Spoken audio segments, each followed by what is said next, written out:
And those drums are going off.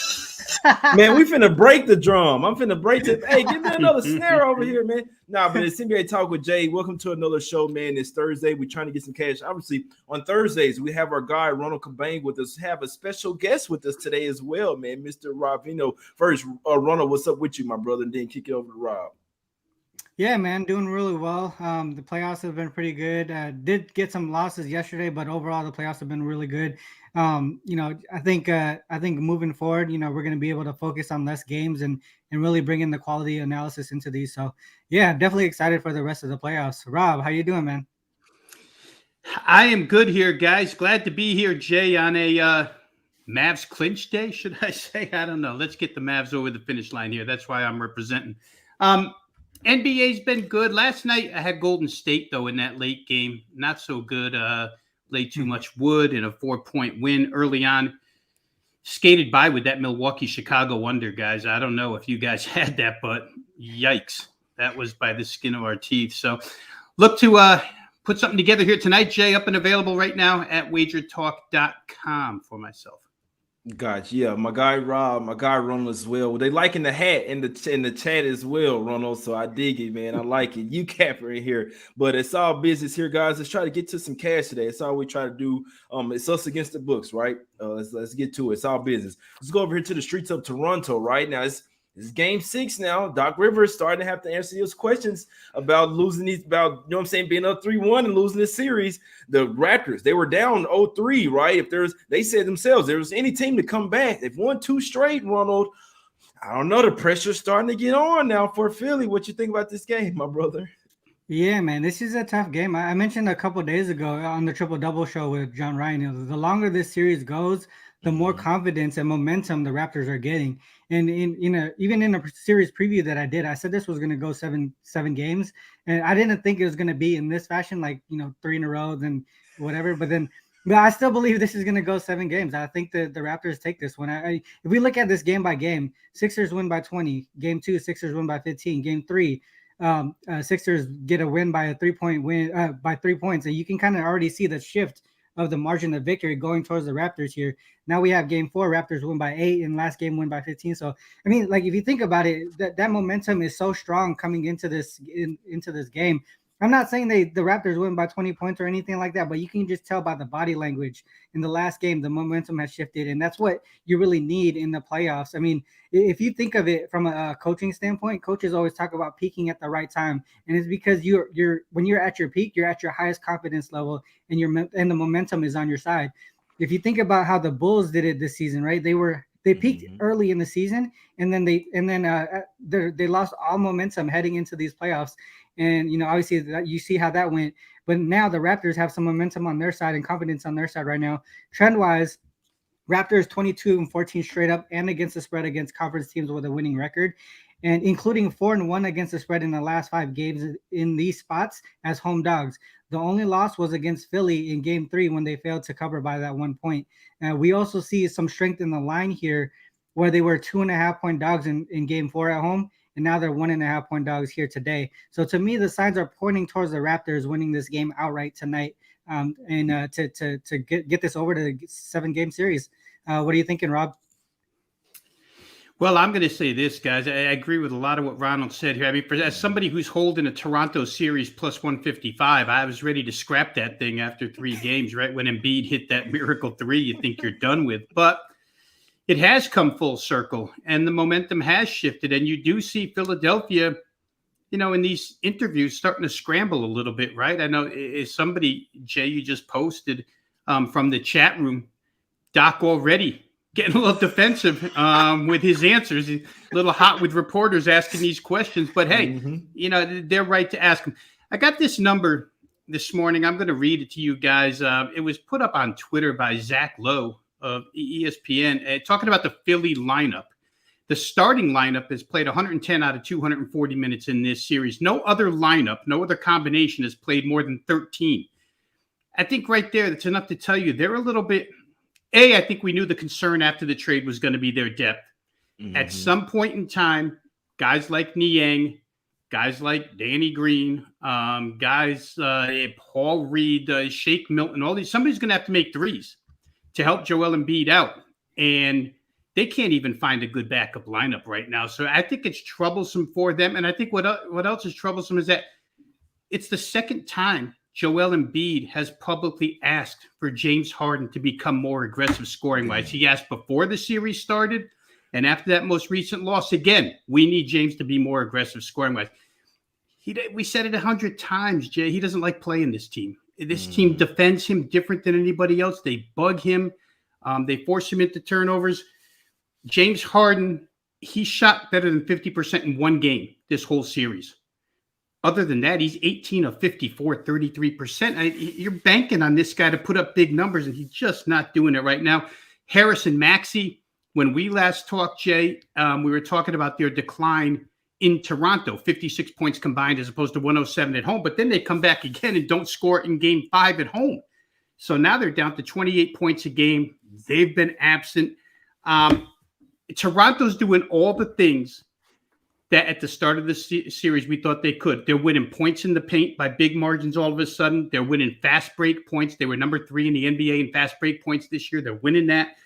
And Philly's turning the ball over way, way too much. I'll say this. The last 3 games, if you only count regulation, Philadelphia scored 95, 102, and 88. Toronto defense. And Jay, one more thing I'm going to mention because I'm remembering it now. When we last talked, we talked about Fred VanVleet might be addition by subtraction because he was so hurt. His numbers showed he was hurting the team. Getting Scotty Barnes back has been way more valuable to the Raptors. You know, I like the heart of Joel Embiid. I think Philly's got the right, thing in mind. They want to do the right thing. The question is, can they do the right thing? And I don't think they can. I think Toronto's just longer, more athletic. Doc says they're quicker at almost every position than we are. He's got to figure something out. I'm on Toronto, guys. I think under might be a way to go to here. Real quick, Eastern Conference totals, all 4 series, 16-3 to the under. Couple of series where nobody went over, but 16-3 to the under. Maybe we see another one here the way Toronto's playing defense.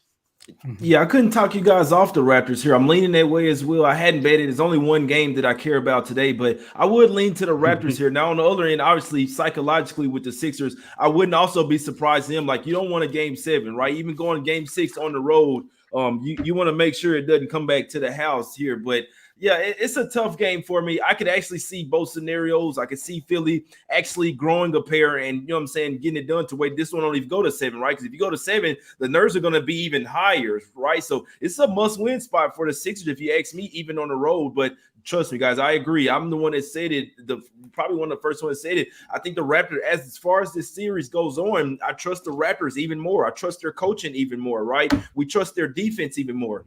James Harden you done made them their $100 million already, man. It's time to go rapping stuff with little baby them, man. I don't think Harden even wants to play basketball anymore. This isn't the James Harden that I know. The Harden I know is hitting threes. He's getting into the paint. He's trying to draw fouls. This is the most passive Harden I've ever seen. He doesn't have the quickness anymore, guys. So I think it's Embiid and a bunch of bums out there. Obviously, they don't have their best defender.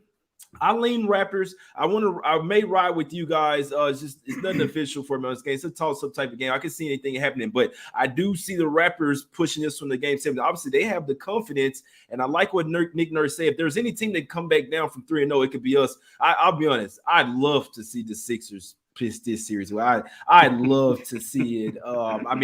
No offense to Philly fans, but these guys been talking hot stuff. Embiid over here talking to the coach. He talking mess to Drake, all good stuff. They thought they was 3-0. When people think shit's easy, you just get this level of complacency from mentally. You see what I'm saying? And that's what now the pressure's on the Sixers here to win. So tough game for me. Lean Raptors. I like you guys play. I might ride with you. I think the Raptors will win this game. It's a tough one for me, guys. Let's go over here to the streets of New Orleans here, right? What are we eating today, man? We eating seafood, Ronald. We little crab legs and some spicy crab legs. But the Suns here trying to close them out. Man, we got 3 game 6s today with the favorites trying to close out on the road here, Ronald. What you think? The Suns get it done today, or can the Pelicans push to game 7?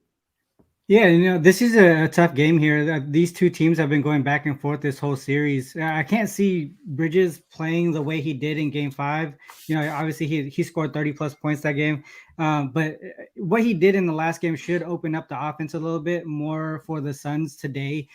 Just because they when Booker got hurt the following game, CP and Aiden really kind of just focused on the pick and roll, and the role players couldn't really get the shots going. But with Bridges being able to score that way he did, CP was able to control the floor in Game 5, and I mean that should bleed into this Game 6 here. In Game 4, the other thing too was ultimately they lost from the free throw line. Pelicans went 32 for 42 from the free throw line, while the Suns went 10 for 15. There was another huge discrepancy from the free throw line in Game 5, but the Suns D showed up, held the Pelicans to 40% from the field. One thing that kind of just keeps me off of this game for a little bit is this since the All-Star break, Pelicans are 5-2 straight up and 5-2 against the spread. Following games they lost by double digits. So when McCollum came into the lineup, they really they really focused on the offense coming off of these bad performances. And after losing Game 1 by 11 points, they ended up winning Game 2 outright by 11 themselves. So I mean, it kind of goes into the playoffs here from regular season. I still do lean towards the Suns just because of what I've seen defensively in Game 5, but I'm just not sure if I can get to the window with it. What you thinking, Rob?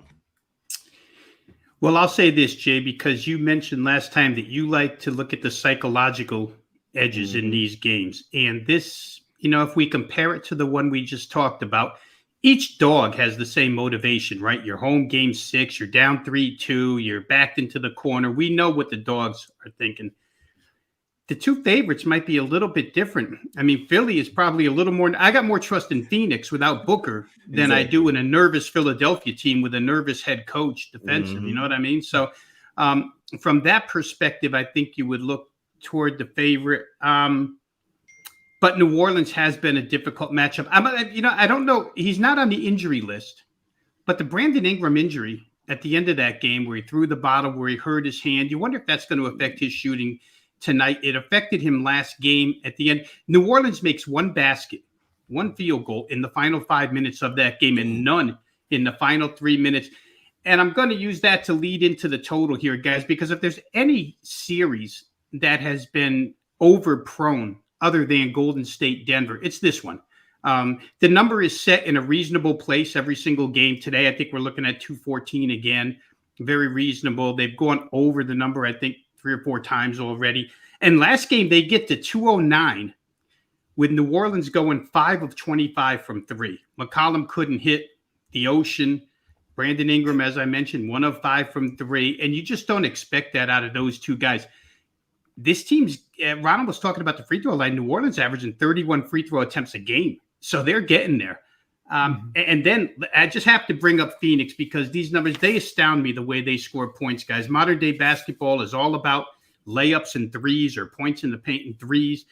And Phoenix, just with that mid-range stuff, they've scored 61.5% of their points from 2-point range. Not even making use of the three, really. 342 total points from 2. And they keep scoring 110 plus. I think they've done that every game except one where they only got to 103. Shows me after 5 games that New Orleans can't stop it. Phoenix is not the team getting to the free throw line 31 times and getting cheap points. They're just making those tough twos constantly or, transition twos, however they get them. I think they get theirs. I think New Orleans shoots better, especially their stars, McCollum and Ingram. And 214 to me looks a little bit, well, I'll call it reasonable to go ahead and play over. I talked about how so many unders are coming in, and in a Game 6, everybody's tendencies and things tighten up a little bit. But this game just shows me after 5, nobody can really stop what the other team does well. I'm going to take over 214. Yeah, I couldn't talk you off there, Rob. That's a good look there. There's some inside info there with the Brandon Ingram with the little Rob. Is it his right hand? Yeah, you saw him shake it on the floor when it happened. He swatted a ball, I think. Ronald, if you saw the game correct, I think he swatted. I was watching it, and he came up shaking his hand. Then he threw the water bottle on the bench. I thought it was his. I thought it was his elbow. From what I seen, or when I was watching it, I thought it was something about his elbow. So obviously that's gonna affect his extension on when he's shooting. Either Yeah, one is on the shooting hand, guys. Trust I'm a Mhm. basketball player. Anything with hands, finger, elbow, anything like that in the arm with your shooting arm, it's gonna affect you, my guy. Especially if you're a jump shooter like Ingram is. So that's some nice info there, Rob. We know the guys. We got to be honest with ourselves. The Pelicans not even supposed to be this far, right? Obviously, Devin Booker getting hurt. The Suns are still the number 1 seed, right? We can't forget that. No, so I'd like to say the Booker injury really started to skew people. And I know the Pelicans are playing well as well, winning some games, obviously, whether the refs helped them out or not. But the Suns are still the clear and far better team, right? The Pelicans, they're gonna build off this, right? But as far as just this year, there's levels to this, guys. And the Suns are just passing, right? They went to the NBA Finals last year and have championship aspirations to win it all this year, guys. Man, I'd lean to the Suns here, especially with that Ingram info. I lean to the Suns to close this one out. I think, and to get even more rest for Devin Booker, right? No, we don't want to bring him back game 7. We want to get you a little bit of rest here, my guys. And you know what I'm saying? It's gonna be a tough one, but I would lean to the Suns here on the road to close this one out. I don't think they want to go back to the house of game 7 with this feisty Pelican squad. So I know they've been playing well, but I do think that that it should probably end tonight, guys. I'd lean to the Suns here. My guy in the chat saying, hey, Suns 5-0 in that first half. I wouldn't talk you off, but the Pelicans, if they do have some, it would be early here. I know I took them in the last one. Suns off the loss. So now with the Pelicans needing this one more, I could actually see the Pelicans coming out with some, but we know that the Suns are especially with Chris Paul over there, are the much better closers over there and have the better overall defense as well. Even though the Pelicans defense is there, but let's get to the game of the day, guys. Let's get to the game of the day, man. I know I had the ski drip glasses on. Now we're putting the good look glasses on, man. What are we doing here? I have the hat on. Y'all know what the fuck we doing. What the fuck are we doing here, Rob? What jacket do I have on? The green screen jacket, the invisible jacket, man, the hat. Been riding the Mavs every single game since game 2. I'm not getting off of them now, Ronald. Why would I? This series is over. I'm listening to the Jazz talk afterwards. Man, these guys are down. They know that the Mavs on their ass. They know that it's over. They're ready for Donovan Mitchell. He's a little banged up. He's going to play. Not going to be 100%. I'm listening to the coach. He's talking about the other team, how Luka's playing damn near unstoppable. Brunson playing unstoppable. Even the coach knows, like, these guys are just better than us. We can't fuck with them. Oh, man, I like the Mavs. Once again, +1, -1, pick, whatever. I like the Mavs to win this game. I think this series is over, guys. Ronald, could you talk me off, my guy? No, I definitely can. I mean, I think the Jazz are just too much of a mess right now to keep things together. And then he's going to try and play through an injury, and he's already been struggling in this series. And another thing, too, the Jazz tend to follow up poor performances with another one. They're 3-7 straight up and 1-9 against the spread following double-digit losses. I mean, this really should have been closed out, by this time already. But with that said, I do think this is going to be closer than the last one. I don't see Bogdanovich going over 9 from the field again. I think he'll have a decent performance and help them stay pretty close, at least for the first half, in my opinion. I think trend-wise, the Mavs are 16-12 straight up and 22-6 against the spread against conference teams with a winning record. So we're looking at playoff contending teams. And if we break that down into games where the books think it might be a tight game, so I'm looking at if the Mavs are favored up to 3 or dogs down to 3 points. The Mavs are 8-2 straight up and against the spread in those games. So I think they play well in these tight situations throughout the regular season and into the playoffs. I think that I'm with you, man. I think the Mavs close this out tonight. I wouldn't be surprised if they win by like 7 to 10 points. I mean, close to double digits here. And another thing too, I mean, I'm just saying that David Guthrie is reffing this game, and guess how home teams do when he's reffing? 23-40 against the spread. Home teams struggle. Yeah. So, I mean, that's just a little stat there. I mean, I don't know how much that's going to mean into this game, but even if we're already looking into the Mavs, so just another thing to back them on this one. Rob, what are you thinking? Yeah, and you know what? David Guthrie has had a game in this series, guys. That was game 2, the Jalen Brunson 41-point game. So of those 23 home wins, one of them was Dallas, the most recent time he's had these 2. We'll see how they go tonight. Jay, I just want to see pictures on Twitter of tickets that you're going to cash tonight again, okay? You show us all those tickets that are going to bring you back cash. Let's go. It's hard. Let's just compare real quick the 3 games we're talking about here. Now we're talking about another home team in game 6. They look nothing like the confident Toronto Raptors. They look nothing like the upstart, confident, energized New Orleans Pelicans. They look like a worn-out club that's ready, at TNT post-game show, right? Get the fishing rods out for Shaq and Barkley and all those guys. It's what they look like right now. It's not the same roster. When I look at this bench, guys, go through it with me real quick. Jordan Clarkson, we love, right? He's a great sixth man, but Danuel House, Hernan Gomez, Hassan Whiteside, Eric Paschall, come on. It's not Joe Ingles and the bench that they used to have, when they just had so many three-point shooters that you couldn't stop them. Dallas has found a way to defend these guys. Exactly. Spider Mitchell hurt is just tough. I give him a lot of credit. And I love the guy. If there's a favorite player of mine in the NBA, it's him. But, I give him credit for having the want to go out there and play for his team, even in this situation.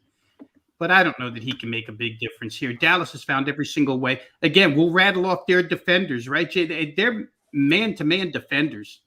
Dorian Finney-Smith, that acquisition of Reggie Bullock, tremendous. Out top, Brunson is just a bulldog. And we saw last game, the prior game when Luka came back, a lot of the talk was, oh, well, they messed things up. Luka's back. It takes away from what Brunson was doing in that pace. But we knew that they could coexist because down the stretch, the two of those guys were red hot together, and they did it again.